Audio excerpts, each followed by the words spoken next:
Hola, buenos días, soy Javier Calvo Pérez, estoy muy contento de estar acá en Diálogos con Stakeholders.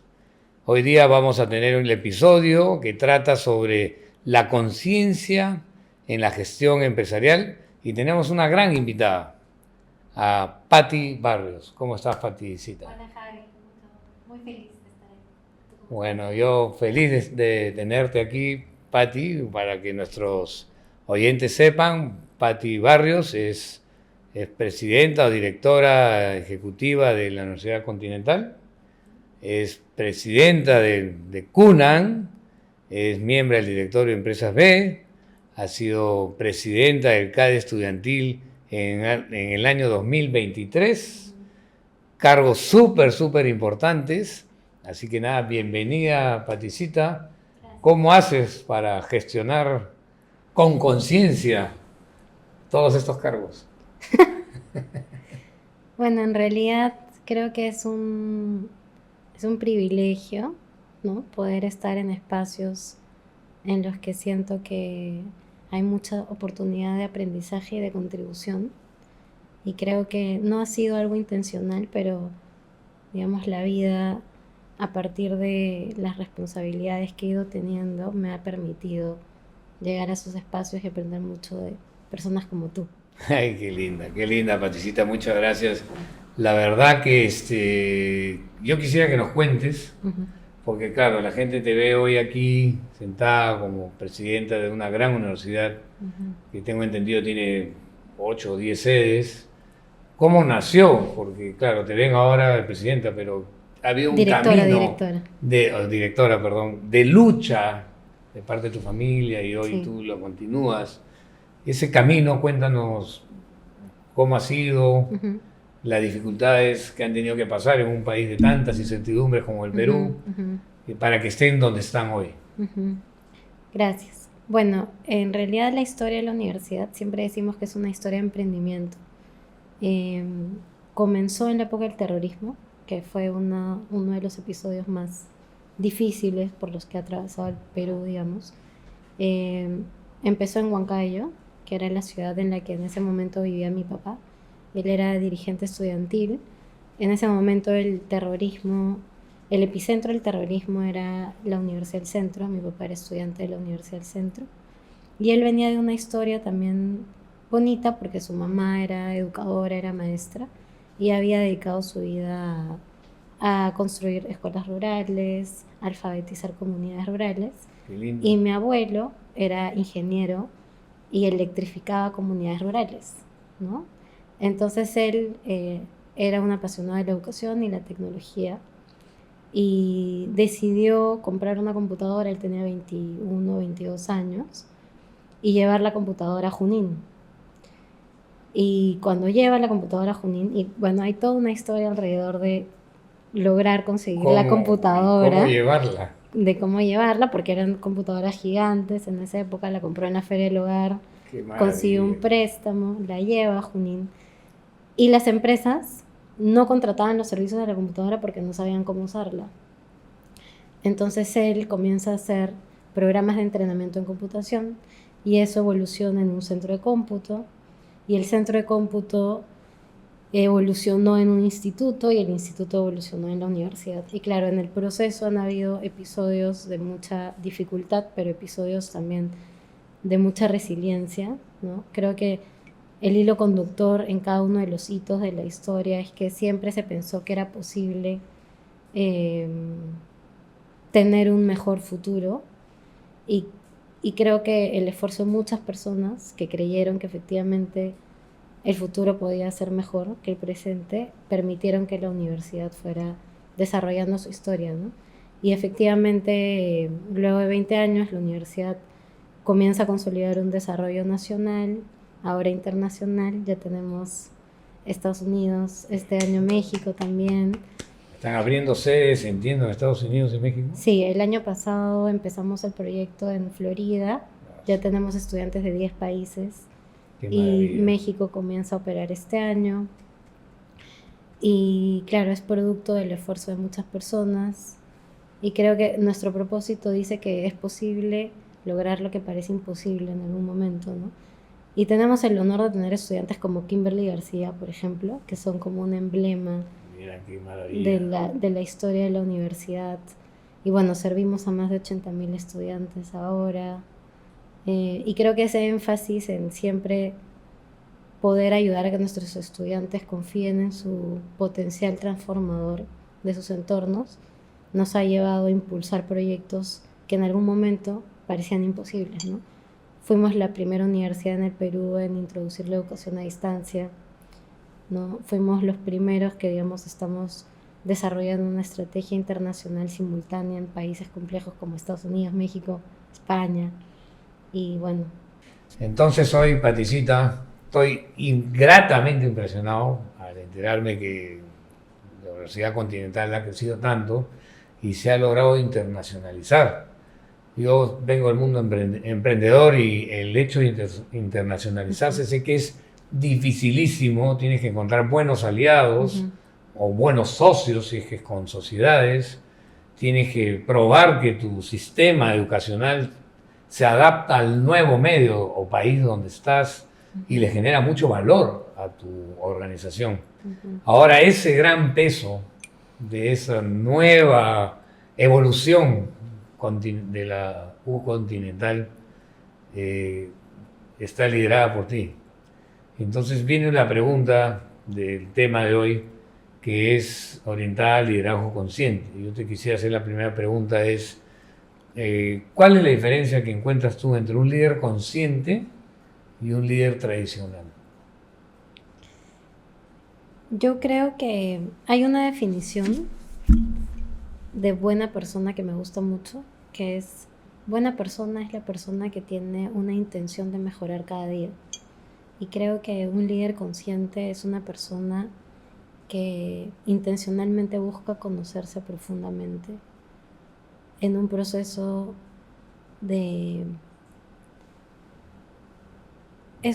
Yo creo que el honor de liderar a otras personas te permite aprender mucho respecto de qué valoras en la vida, que es fundamental. Y creo que cuando una persona logra entender profundamente quién es, puede alcanzar su mejor versión. Y creo que desde ese lugar de autoconocimiento y de consistencia con sus valores, una persona puede ser muy consciente de su impacto en otros y en un contexto, ¿no?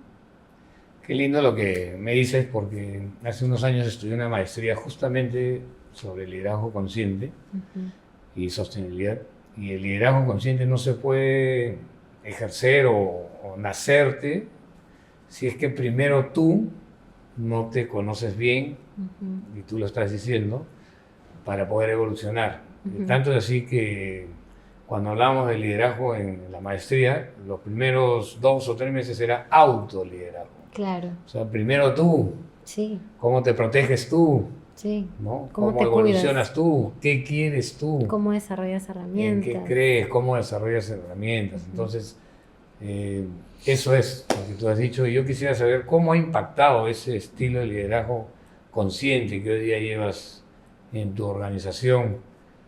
Supongo también orientado un poco a la filosofía de Empresas B, de generar el triple impacto en las universidades.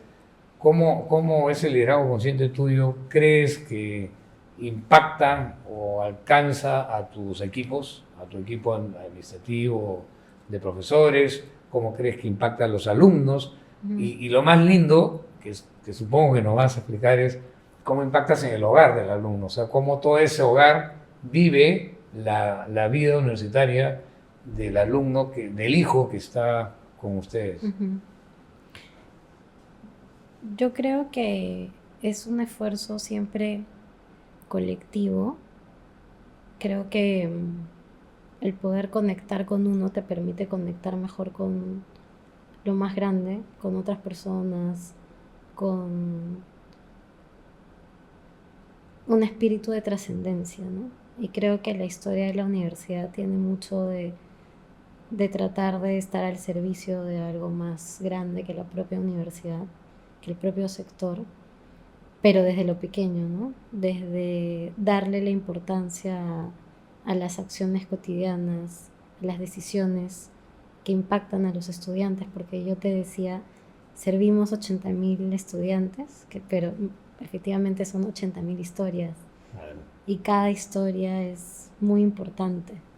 Igual nosotros tenemos más de 2.500 colaboradores, ¿no? Y es una responsabilidad muy grande el trabajar por el que nuestros estudiantes, docentes, colaboradores sientan que en su esfuerzo cotidiano pueden vivir su sueño en la organización. Y conectar todo eso es una tarea muy, o sea, de mucha responsabilidad, pero creo que la forma más compleja y al mismo tiempo simple de hacerlo es uno conectar con su sueño, uno conectar con sus valores en la cotidianidad. Creo que ante momentos complejos, difíciles, de adversidad, siempre tomar decisiones en función de lo que uno siente que es lo más altruista, desde el espacio de mayor contribución. Yo siempre he pensado que, sobre todo en pandemia, me reflexioné mucho respecto de cuáles son las formas en las que un líder puede elegir abordar un momento de adversidad o complejidad. Y creo que hay líderes que lo abordan desde un lugar de defenderse de lo incierto, de lo complejo, desde el miedo, digamos. Y hay otros líderes que eligen hacerlo desde la contribución y la confianza. Y creo que eso marca toda la diferencia, ¿no? Y en el día a día efectivamente hay situaciones de complejidad y tensiones, y creo que la mejor forma de atravesarlo es siendo honrando mucho los valores de la historia de la organización, porque son los valores de muchas personas que han contribuido a que esa historia continúe y evolucione y llegue a este momento, y honrando mucho el esfuerzo grande que hacen los estudiantes y sus familias por apostar por una universidad que tiene esta historia, ¿no? Y no es fácil. En el Perú, de hecho, solo 3 de cada 10 personas pueden estudiar. Acceder pueden estudiar en un instituto, en una universidad. Y post pandemia esa cifra incluso Pero qué lindo lo que nos dices, ¿no? Honrar a esa familia que realmente de repente nosotros no lo vemos, pero que es todo un esfuerzo económico y de lucha de todo tipo. para que ese hijo vaya a tu universidad. Entonces, qué bonito que lo tengan en el chip, ¿no? Sí. de ustedes, los líderes, de honrar ese esfuerzo familiar. De repente otros no lo ven, ¿no? Entonces a mí me encanta lo que nos dices. Pero ¿cómo haces para gestionar equipos? Supongo que tienes un directorio. ¿Cómo haces para alinear a que todos tengan tu chip de liderazgo consciente? Menciónanos 2 o 3 prácticas que quisieras contarnos que hace que la comunicación o lo que nos estás contando hoy aquí en este episodio de Stakeholders, con 3 prácticas en donde tú comunicas o tu gente sabe lo que tú sientes y quieres. Bueno, hay sistemas complejos, ¿no? Para instrumentalizar el propósito y para llevarlo a comportamientos y prácticas, pero más allá de eso, creo que la intencionalidad de buscar la complementariedad de enfoques, y claro, uno a veces romantiza la diversidad y la discusión y la confrontación porque es difícil confrontar ideas, es difícil buscar personas que vean las cosas desde un lugar muy diferente. Eso a veces tiene costos, ¿no? O sea, a veces hay que decidir si es mejor ir más rápido o es mejor discutir más una idea por el impacto. O sea, cada vez la organización va creciendo y el impacto de las decisiones es cada vez más grande. Y creo que una de las cosas que nos ha ayudado mucho es honrar la complementariedad de enfoques, ¿no? Y darle espacio y sostener discusiones. Además, es una organización de diferentes generaciones y eso tiene su propia complejidad, Sí, claro. ¿no?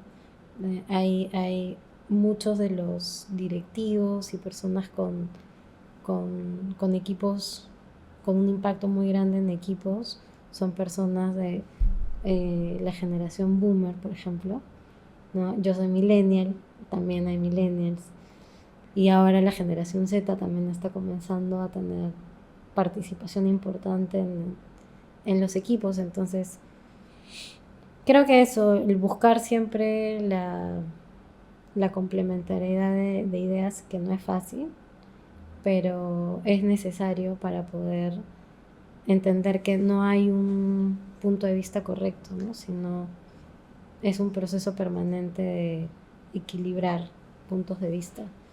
Y creo que otra práctica importante que nos ha ayudado es confiar mucho en las personas, ¿no? O sea, la muestra.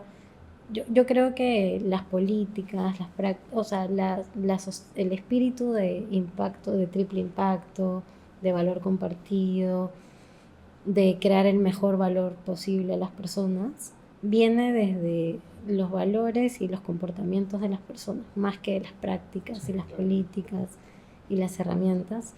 Y creo que cuando a las personas se les da un mensaje de confianza, usualmente llegan a esa expectativa, digamos, desde una buena intención, ¿no?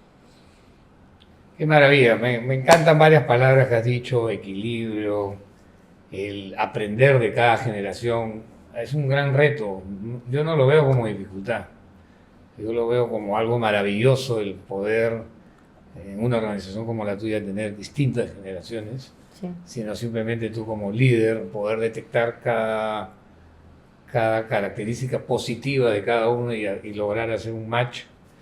Me encanta la palabra confianza. Yo creo que el liderazgo consciente es aquel que logra confiar en su gente y no estar supervisando y controlando tanto, sino hacer las cosas simples y sencillas, ¿no? Con pocas reglas básicas que se refuercen de algo que tú acabas de decir. Más que las políticas, más que nada es la conducta de los líderes, ¿no? Porque la gente te está mirando. Yo tengo un dicho que dice que todo tu equipo, los alumnos, los padres de tus alumnos, tu equipo de 2.500 personas en la parte administrativa, o supongo que también incluyen profesores, todos ellos quisieran saber en qué sueña Patti. Te lo aseguro. Ellos quieren saber en qué sueña Patti. Yo te pregunto, ¿en qué sueña Patti? ¿En qué cree Patti hacia 5 años más, 10 años más? Yo tengo la convicción de que la educación es una herramienta muy importante de desarrollo humano y yo creo que las personas que encuentran oportunidades de desarrollo son personas que pueden vivir vidas más plenas y desde esa plenitud contribuir mejor a que su entorno sea pleno, ¿no? Creo que la educación necesita ser transformada. Creo que a veces pensamos que una buena educación es de cierta forma, pero creo que todos tenemos derecho a tener una mejor versión de nosotros y tener herramientas y personas que creen en nosotros para poder desarrollar esa mejor versión. Y creo que la educación del futuro es la que permite que la persona confíe en sí misma y desde ese lugar de confianza se atreva a experimentar, a equivocarse y por lo tanto a ir aprendiendo más de cómo contribuir mejor en su entorno, ¿no? Y efectivamente la educación superior es un privilegio en el mundo todavía. Las mejores universidades se definen en función de métricas muy tradicionales y creo que hay un espacio muy grande para innovar respecto de plantear que las mejores universidades son las que más contribuyen en sus entornos y son las que más contribuyen a que sus estudiantes crean en su potencial y se conviertan en ciudadanos responsables, activos, enganchados. Hay muchas universidades, yo no sé, pero hay un profesor muy famoso en la Universidad de Harvard que ya falleció, pero se llama Clayton Christensen, que sacó un libro que se llamaba ¿Cómo quieres medir tu vida? Así. Y básicamente, claro, y Clayton Christensen es el padre de la innovación moderna, digamos, ¿no? Y lo sacó porque él, siendo profesor 20 años del MBA de Harvard, vio cómo es que los egresados, 7 de cada 10 creo que era la métrica, terminaban con problemas muy graves, o familiares, o empresariales, o en la cárcel. Habiendo terminado en Habiendo Harvard y terminado todo. en Harvard, y en ese libro se plantea, ¿no? ¿Cómo quieres medir tu vida? O sea, ¿qué estamos haciendo realmente como una institución de educación para aportar a que las personas tengan una vida plena y desde esa plenitud puedan tener un impacto adecuado en su entorno, siendo personas que pueden tener un nivel de impacto brutal? Increíble lo que nos cuentas, Pati. Yo te digo una cosa, yo creo, y después que te escucho, de hecho, tú dices que al tener educación te sientes más pleno, te sientes más seguro. Puedes sentirte más pleno, pero no necesariamente por tener más niveles de instrucción formal necesariamente estás pleno, ¿no? Creo que por eso la educación tiene que repensarse. Me parece maravilloso, porque verdad, eso es lo que tú dices. Tienes más educación, de repente no estás pleno, pero puedes sentir que tienes más poder, porque tienes el Exacto. poder del conocimiento. Ujú. Pero si ese poder no lo sabes usar, terminas como esas 7 de 10 personas de una universidad como Harvard, con una vida personal fracasada, Exacto. que es lo más triste. Es lo más importante. Entonces ahí viene nuevamente una de tus palabras que has dicho hace un rato, con la cual me quedo, que es el equilibrio, en este caso, el equilibrio del conocimiento versus tu vida personal y cómo plantear la educación en el futuro para reforzar no solamente la parte del conocimiento, sino la parte de tu vida personal y entender lo que hablábamos hace un rato, fuera de cámaras, qué es lo bueno y qué es lo malo. Porque yo con dolor te digo que hoy día veo a mucha gente confundida, que cree que lo malo es aceptable. Y eso así terminan destruyendo vidas. Una pregunta más, no sé cómo estoy de tiempo, pero hay un gran reto Sí. en temas de educación y supongo que ya sabes hacia dónde voy. ¿Qué va a pasar con la inteligencia artificial, la tecnología y la educación? Yo sí creo, ahí tiene un gran reto. Sí. ¿Qué va a pasar ahí? Bueno, en realidad es muy difícil saber qué exactamente va a pasar en el futuro, ¿no? Creo que todavía es algo incierto que además se va desarrollando, o sea, día a día hay una nueva oportunidad y hay un nuevo riesgo. Creo que en general la educación desde pandemia ha sido totalmente disrumpida. Creo que todavía nos está costando en Perú y en otros países cercanos entender cuál es el nivel de transformación que está sufriendo la educación, pero creo que la educación superior, sobre todo, ha tenido un enfoque. La educación superior se desarrolló en la época de la Revolución Industrial y tenía un énfasis muy fuerte en preparar a las personas para el trabajo, para que sean productivos. Luego, la educación ha comenzado a pensarse que como una herramienta de desarrollo humano, no solo para el trabajo, sino para la vida, con la cuarta revolución industrial, ¿no? Sobre todo, que presentaba este énfasis de, bueno, la integración del mundo digital, físico, humano, y cuál es el rol de la educación, y efectivamente la gente comenzó a decir, la gente necesita aprender a aprender, porque a lo largo de su vida cambia de trabajo muchas veces, necesitan reskilling, upskilling permanente. Entonces, lo más importante es la metacognición, ¿no? Que la persona desarrolle su habilidad de aprendizaje a lo largo de su vida, y para eso necesitas desarrollar muy bien tus habilidades humanas. Entonces, la educación comenzó no solo a abordar el tema técnico, sino también el tema humano y el tema digital.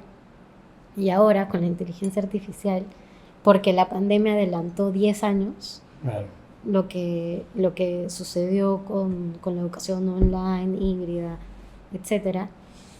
Y ahora con la inteligencia artificial, otra vez, ¿no? O sea, nos replanteamos cómo está impactando en los trabajos. ¿Los call centers van a existir? ¿No van a existir? ¿Qué nuevos trabajos van a existir? Probablemente los más emocionantes aún no ¿Qué existen. nuevas carreras? ¿Qué nuevas carreras? Además, es muy interesante porque cada vez las carreras necesitan más integración entre sí. Por ejemplo, un Claro. médico que sepa de ciencia de datos es sumamente importante, o un abogado, o un psicólogo, ¿no? Entonces creo que la inteligencia artificial es el nuevo Google, ¿no? Y hay que aprender a usarlo. ¿Tú ya estás practicando? Sí, bastante, lo uso bastante. Yo practico y me cuesta. Para diseño de interiores de nuestros hoteles, para redacción de cartas. Incluso el otro día estuve con Paul Martin, Ujú. mi amigo, actor, y hicimos un libreto de una obra de teatro solamente con IE. Increíble. Y salió casi Espectacular. parecido al libreto hecho a mano. Sí, es espectacular. El otro día hice un poema estilo Rumi para la educación y yo lo leía y decía literal es Rumi, ¿no? O sea, Claro. no lo podía creer.